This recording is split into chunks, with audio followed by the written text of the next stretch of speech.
Hey, Alex, good to see you. You always seem so confident speaking English. Any secrets? Hey, Emily. No real secrets, just a lot of practice. But honestly, realizing how important English is globally was a huge motivator for me. Yeah, I know what you mean. It feels like it opens up so many doors, career-wise, for travel, even just understanding movies and music without subtitles. Exactly. It's practically the lingua franca of the internet, business, and international communication. Not learning it feels like missing out on a huge part of the world. Totally. So, how did you get so fluent? I'm trying different things, but sometimes it feels like I hit a wall. I get that. For me, a game changer was focusing heavily on listening and then repeating what I heard. Listening and repeating? Like just mimicking people? Pretty much. But it's more active than just mindless mimicking. I started by listening to short, clear audio clips, maybe news segments, simple podcast episodes, or even dialogues from TV shows I liked. And then what? Then I'd pause after a sentence or a short phrase and try to repeat it out loud, trying to match the pronunciation, the intonation, the rhythm, everything. It's sometimes called shadowing. Shadowing, huh? Doesn't that feel a bit odd at first? Oh, definitely. The first few times I felt silly talking to myself, but you get over it. The key is consistency. By doing it regularly, you're training your ear to pick up the natural flow of English, and you're training your mouth muscles to produce the sounds correctly. So it's not just about vocabulary and grammar rules from a textbook. Those are important, for sure, as a foundation, but this method helps you internalize the language more naturally. You start to feel what sounds right, rather than just knowing the rule.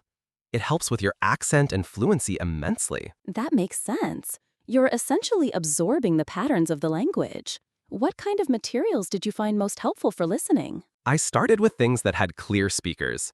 Children's audiobooks can be surprisingly good because the language is simpler and spoken clearly. Then I moved on to podcasts on topics I was interested in, and TED Talks are great too. The more you listen, the more familiar you become with different accents and speaking styles. So the repetition part is crucial for solidifying it. Absolutely. Listening alone is good for comprehension, but repeating it out loud bridges the gap between understanding and speaking. It forces you to actively engage with the sounds and structures. You'll notice yourself correcting your own pronunciation over time. I should really give that a dedicated try. I mostly just passively listen to music or have the TV on in the background. Try making it active. Choose a short segment, listen intently, then pause and repeat. Even 10-15 minutes a day can make a huge difference over time. Don't worry about understanding every single word at first. Just focus on the sounds and rhythm. This is really helpful, Alex. It sounds like a practical approach I can actually stick to. The importance of English is clear, but how to learn effectively is the tricky part. You got it. And remember, it's a journey. Be patient with yourself, celebrate the small wins, and keep listening and repeating. You'll be surprised how quickly you improve. Thanks so much, Alex. I'm feeling more motivated already. Anytime, Emily. Let me know how it goes. And hey, don't be afraid to make mistakes. That's a huge part of the learning process too. That's true. I always worry about sounding silly or getting words wrong. Everyone does it first. Honestly, the more you embrace those mistakes as learning opportunities, the faster you'll improve. Think of it this way. Every mistake you make and correct is one less mistake you'll make in the future. Plus, most native speakers are very encouraging when they see you're making an effort. You're right. I need to get out of my own head a bit more. So listening, repeating, and not being afraid to mess up. Exactly. And try to find ways to make it fun. If you like music, learn the lyrics and sing along. If you like movies, watch with English subtitles first, then try without. Or find a language exchange partner. The more you integrate it into things you enjoy, the less it feels like a chore. That's great advice. I really appreciate you sharing all this. It's given me a much clearer path forward. No problem at all. I'm happy to help.